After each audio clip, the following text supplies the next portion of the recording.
Beskou die reaksie wat hieronder voorgestel word. Hierdie reaksie is 'n voorbeeld van, die korrekte antwoord is A, addisie. Dit is maklik om 'n addisiereaksie uit te ken, want daar vorm slegs een produk. Substitusie en eliminasie lewer twee produkte.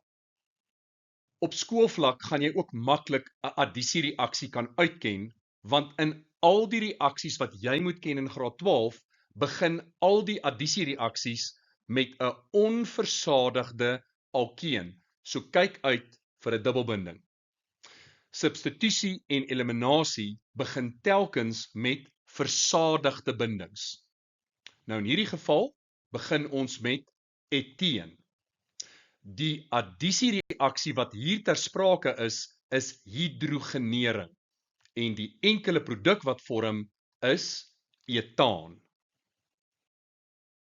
Let daarop dat die alkeen opgelos moet wees in 'n nie-polêre oplosmiddel. Daar is ook 'n waterstofryke atmosfeer nodig en dan belangrik, die katalisator wat gebruik word is of platinum of nikkel of palladium.